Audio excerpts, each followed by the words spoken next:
Hello, সকাল সকাল সবাই তোমরা কেমন আছো? দেখো আমার কথা শুনে হয়তো মানে বোঝা যাচ্ছে আমার কিন্তু একটু ভালোই ঠান্ডা লাগছে। ওইজন্য কি হয়? দেখো ঠান্ডা লাগলে আমরা কি করি? বিভিন্ন ওষুধ খাই, প্যারাসিটামল টাইপের। তো ওই যে আমি কি খাচ্ছি দেখো, এটা হচ্ছে তেতো বাটা। এই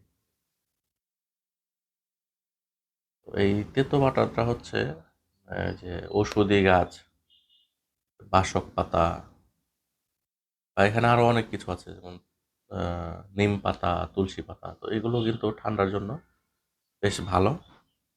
আমরা কি করি কিছু হলেই ওষুধ খাই আর আমাদের দেশে এমন একটা মানে সময় চলে আসছে এখন খাবার দাবার তো ভেজাল আছেই এবং মানে মেডিসিন পর্যন্ত এখন ডুপ্লিকেট বা ২ নাম্বার পাওয়া যায় বিভিন্ন হাবিজাবি কোম্পানির।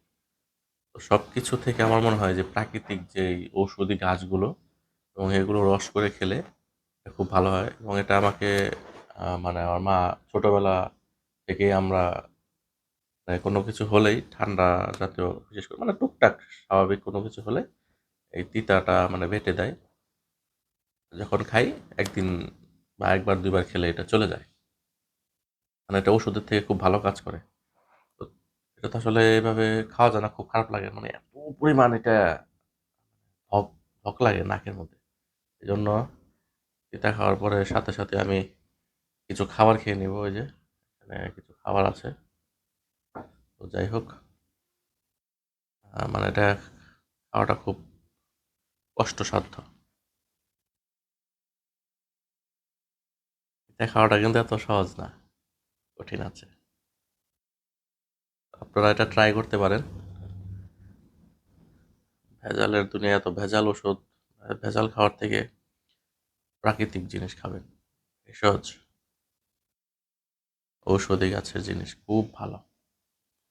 তাই খাই এখন। একটু কষ্ট হলেও।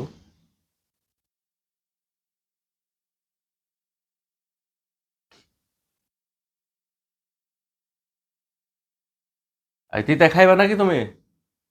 তিতা খাইবা? তিতা কি খাইবা নাকি? তো যাই হোক আমি একাই খাই।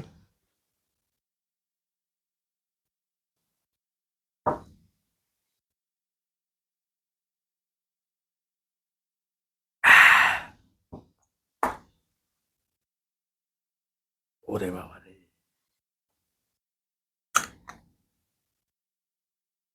প্রচুর তিতা, প্রচুর।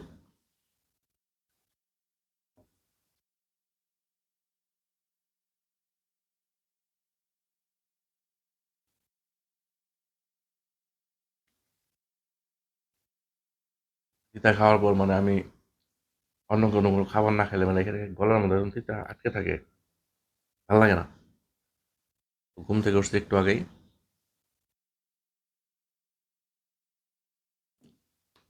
২ দিন আগে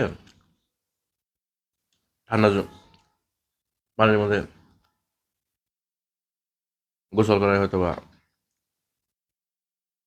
ঠান্ডাটা লাগছে হঠাৎ করে। আমার সাধারণত ঠান্ডা লাগে না। হঠাৎ করে ঠান্ডা লাগলো।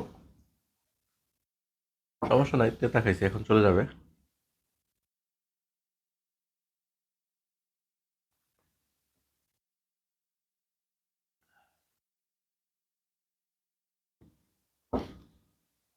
আমরা কেউই এখন কষ্ট করার জন্য মানে আপনি ভেষজ ওষুধ বলেন মানে কি মানে ঔষধি গাছ এগুলো বেটে সঠিকভাবে প্রসেস করে আমরা কেউই খেতে পারি না বা খেতে চাই না। আমরা অলস হয়ে গেছি, অলস। একটু সময় দিতে চাই না, তার থেকে দোকানে গিয়ে টাকা দিয়ে কিনে সব করে খেয়ে উঠি বা ট্যাবলেট যেটাই হোক। কিন্তু একটি ওষুধের থেকে মানে কেনা ওষুধের থেকে মেডিসিনের থেকে আপনি যে ওষুধি গাছ দিয়ে যেটা তৈরি করবে সেটা অনেক অনেক গুণ ভালো এবং দ্রুত কাজ করবে এবং এটার সাইড এফেক্ট কম। আপনার অনেক দিকেই উপকারী আছে। এটা একটু কষ্ট করে যদি খেতে পারে মানুষ খুবই ভালো। কিন্তু আমরা তো দিন দিন যান্ত্রিক হয়ে যাচ্ছি। আরাম, কষ্ট করতে চাই না। তবে কষ্ট করে কোনো কিছু করলে সেটা আসলে সব দিক থেকেই ভালো। আপনারাও ট্রাই করবেন যদি সম্ভব হয়। তারপর এরপর আছে সকালে অনেকে বিভিন্ন ভুসি খায়, আমিও মাঝে মধ্যে খাই, এটা খাওয়া ভালো। কিন্তু বেশিরভাগ মানুষ এখন মানে ব্যস্ততার কারণে সময় পায় না রাতে। এখনকার ইয়াং জেনারেশন বা বেশিরভাগ মানুষ কি করে, রাত জেগে মোবাইল চাপাচাপি করে, আর ঘুম হয় না রাতে, সকালবেলা উঠতে দেরি হয়, স্বাস্থ্যের জন্য মারাত্মক ক্ষতি। এগুলো আসলে আস্তে আস্তে নিয়ন্ত্রণ করা দরকার আমি মনে করি, বিশেষ করে শরীর স্বাস্থ্য ভালো রাখার জন্য। যাই হোক, এখন এই পর্যন্তই।